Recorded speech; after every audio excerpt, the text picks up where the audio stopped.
Olá, amigos, sejam todos bem-vindos. Quem de nós já não se perguntou o motivo de um sofrimento ou de uma dor? Quem de nós já não enfrentou a difícil prova da perda de um ente querido, experimentando a dor que dilacera o coração e parece que nunca vai cicatrizar? Quem de nós já não passou por uma doença ou viu um familiar ou um amigo querido enfrentar uma prova? Prova essa que muitas vezes destrói as nossas forças físicas. E quantos diante dessa prova não sentem as forças emocionais também sendo evadidas e se deixam muitas vezes abater de tal forma que a doença emocional e a doença da alma passam a ser piores do que a doença do corpo físico que está enfrentando. Então, envolvidos no desânimo, na tristeza, na apatia e muitas vezes na revolta, são esses sentimentos que assombram as nossas almas e assim vão dificultando ainda mais passarmos por determinadas provas, aumentando ainda mais o nosso sofrimento. Quem de nós já não sentiu a ingratidão, a dor, da ingratidão de um amigo querido ou de um familiar, a decepção que fere e faz sangrar a nossa alma? Por que você fez isso comigo? A gente se pergunta, Não entendemos o comportamento do outro, a traição, quando apenas nós oferecíamos a eles amizade e afeto. Quem já não passou por dificuldades materiais, talvez até privações, perdas financeiras, desemprego e muitas vezes se deixou cair em desespero, por tanto lutar, se esforçar e muitas vezes não ver as coisas melhorarem. Costumamos dizer que andamos em círculos, que não conseguimos sair do lugar. Uma sensação grande, muitas vezes, de impotência diante da vida, diante daquilo que a gente não consegue modificar. Quantas vezes nos questionamos, nos inquietamos diante das provas pelas quais passamos? Por quê? Por quê? Por quê? Grita a nossa alma por respostas, tentando compreender. No Evangelho, capítulo 5, o Evangelho segundo o Espiritismo, bem-aventurados os aflitos, nós vamos encontrar um verdadeiro manual de orientação deixado pelo Mestre Jesus para que possamos amenizar as nossas dores, os nossos sofrimentos, através da compreensão. Esse capítulo nos traz preciosas lições, preciosas respostas que cala fundo os nossos corações e acalma a alma daqueles que sabem ouvir. Fala sobre as justiças das aflições, nos mostrando que ninguém passa por aquilo que não precisa passar para crescimento e evolução, que não passa por aquilo que não plantou. Somos sim responsáveis pelaquilo que estamos vivenciando. Colhemos hoje, certamente, o que nós plantamos ontem. Esse plantio pode ter sido nessa vida, lei de ação e reação, ou consequência de vidas passadas que hoje espiamos para nos redimir perante as leis divinas e reparar, junto àqueles que nós fizemos mal ou que nos causaram mal. A oportunidade de fazer as pazes com o nosso passado, colocando pontos finais em histórias mal acabadas. Compreender a dor como processo educativo, onde podemos lapidar os nossos espíritos através da nossa transformação moral. Sem a transformação moral, não existe a transformação na nossa vida, no nosso dia a dia. Se a dor tem as causas na vida atual, nos diz o Evangelho que é preciso saber viver. Como nos alertou Paulo de Tarso, tudo me é lícito, mas nem tudo me convém. É preciso saber viver. É preciso saber fazer escolhas, é preciso priorizar e valorizar aquilo que lhe traz crescimento espiritual, moral e emocional. Como diz a música em sua poesia, Quem espera que a vida seja feita de ilusão pode até ficar maluco ou morrer na solidão. Talvez seja esse o nosso maior equívoco, se deixar iludir, viver a vida esquecendo o que realmente estamos fazendo aqui nesse planeta. Viver a vida de forma tão inconsequente às vezes, esquecendo que somos espíritos e estamos aqui só de passagem. E como a vida passa rápido. Adquirimos mais débitos, cometemos mais equívocos, ferimos, machucamos, brigamos por questões efêmeras, acumulamos riquezas, perdemos o sono, a saúde para conquistar os bens materiais, buscamos risos fáceis, amizades descartáveis. Prezamos mais a quantidade do que a qualidade de tudo, prazeres de uma noite, de algumas horas, de alguns minutos. E um belo dia nós despertamos, graças a Deus, e olhamos para trás e nos perguntamos: o que é que eu fiz da minha vida? Ou então, como está no trecho do Evangelho, abre aspas, se no começo da vida eu soubesse o que hoje sei, quantas faltas eu teria evitado. Se tivesse de recomeçar, ou eu me portaria de maneira inteiramente outra, mas já não há mais tempo. Como o trabalhador preguiçoso diz, perdi o meu dia, ele também diz, perdi a minha vida. Às vezes essa sensação bate à nossa porta, né? A sensação de que perdemos tempo, de que perdemos as nossas vidas com coisa que não tinha importância. O homem é assim, num grande número de casos, o autor de seus próprios infortúnios. Mas em vez de reconhecê-lo, acha mais simples e menos humilhante para a sua vaidade acusar a sua sorte, a providência divina, a falta de oportunidade, a sua má estrela, enquanto que a sua má estrela, na verdade, é a sua própria incúria, né? Nos diz o Evangelho. É preciso saber viver. Se o mal e o bem existem, é preciso saber escolher. Somos dotados, sim, de capacidade de discernimento. Temos o livre-arbítrio. Escolha ser feliz, não numa noite apenas, mas uma vida toda. Mas também é bem verdade que algumas das nossas dores e sofrimentos têm causas anteriores, causas de vidas passadas. Nesse caso, então, dizemos que é preciso saber sofrer, saber aceitar aquelas situações que se apresentam em nossas vidas como programação encarnatória, situações que não estão em nossas mãos modificar, apenas resignar-se. A perda, nos diz o Evangelho, de entes queridos, que sustentam a família, assim também os acidentes que nenhuma previdência pode evitar, os reveses da fortuna que frustram todas as medidas de prudência, os flagelos naturais e ainda as doenças de nascença, sobretudo aquelas que tiram aos infelizes a possibilidade de ganhar a vida pelo trabalho, as deformidades físicas, as doenças mentais, entre outras. Essas todas são causas anteriores das nossas aflições. Essas situações percebemos que têm causas em vidas anteriores e hoje estamos expiando, ou seja, nos redimindo. É preciso saber sofrer, resignar-se. Diz o Evangelho que a resignação é o consentimento do nosso coração. E essa resignação é que nos dá força para carregar o fardo das provações sem a revolta insensata que nos faz cair. Sem a revolta insensata que nos faz cair. Como isso é importante?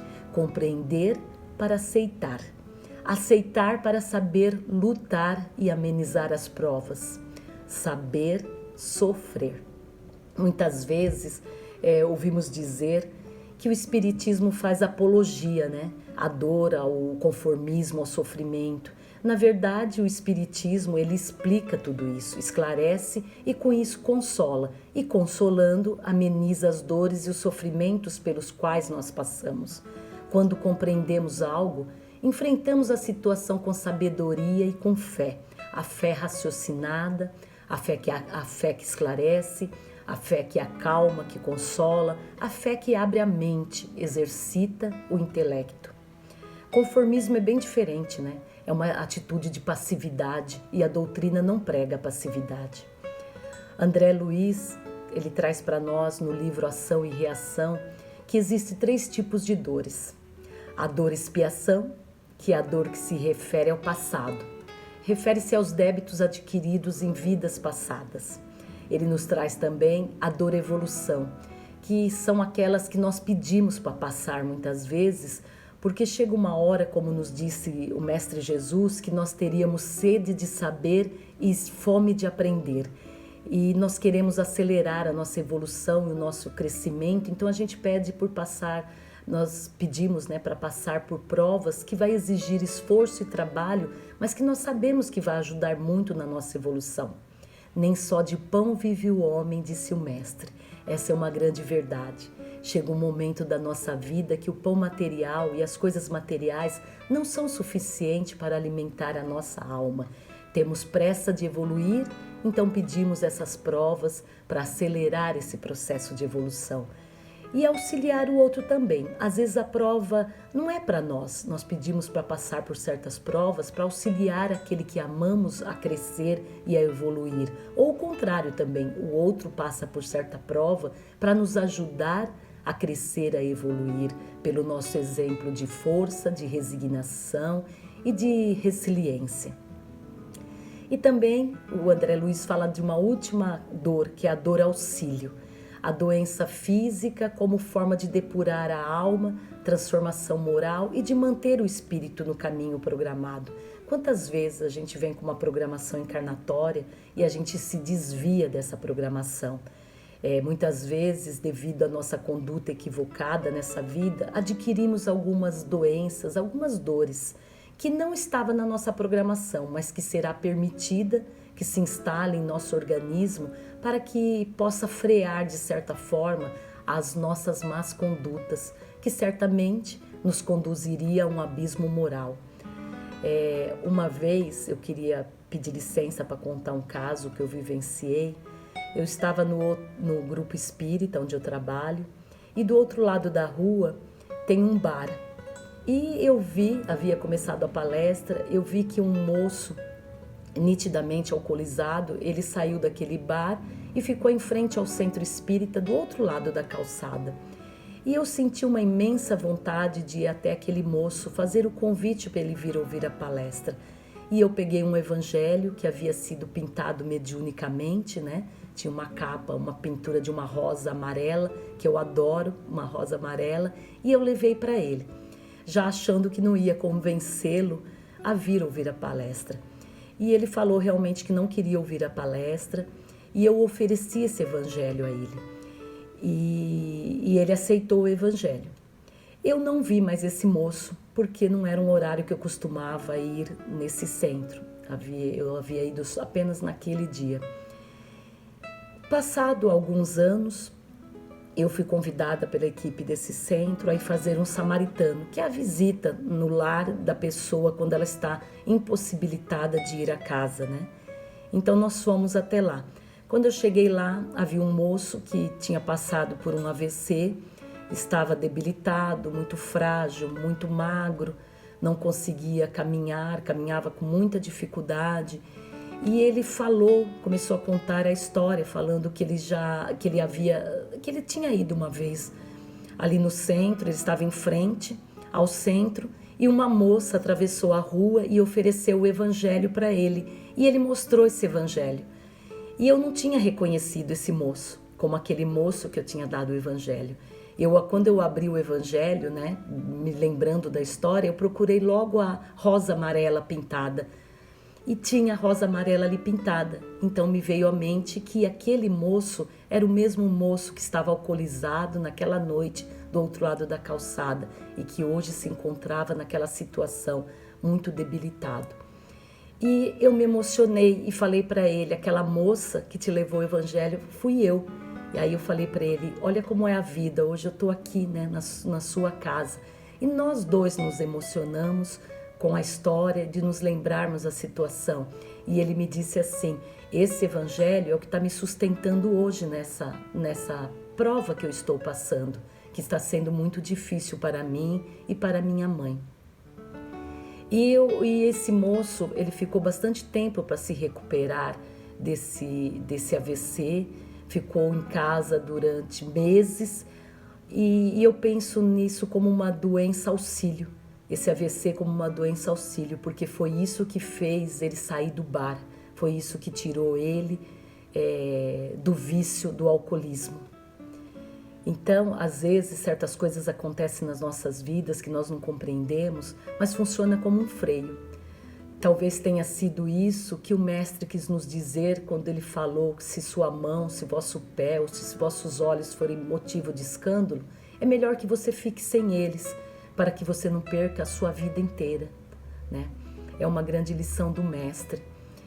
Talvez seja essa o que a frase ou vai pelo amor ou vai pela dor quer dizer, que a gente tanto ouve nessa frase no meio espírita. Eu particularmente não gosto muito dessa frase, porque às vezes ela vem carregada de peso, um peso, né, de julgamento, que muitas vezes quem pronuncia ou a forma como você pronuncia, às vezes vem sim carregado de muito julgamento. Então eu não gosto muito dessa frase, ou pelo amor ou pela dor.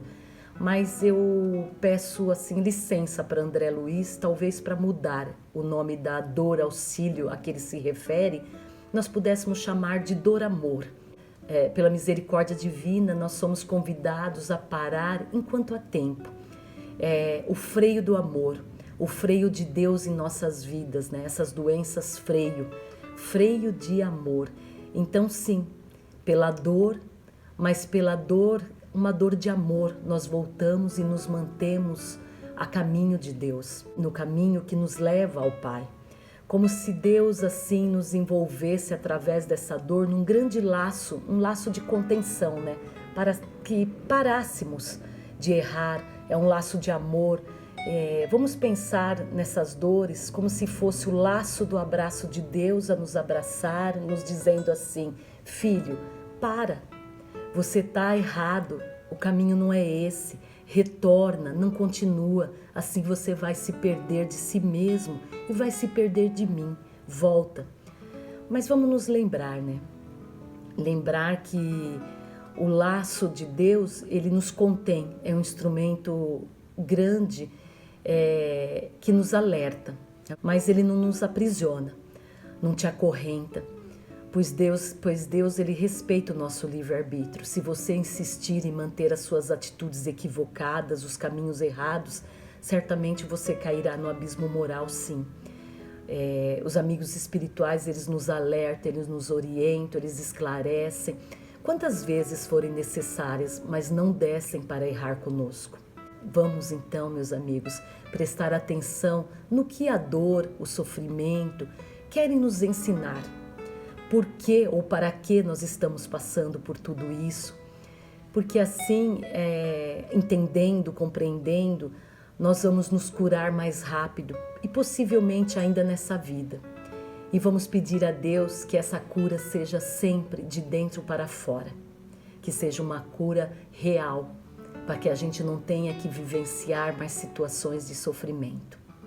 Eu desejo a todos uma boa semana, um beijo no coração de todos e, se Deus quiser, até a próxima.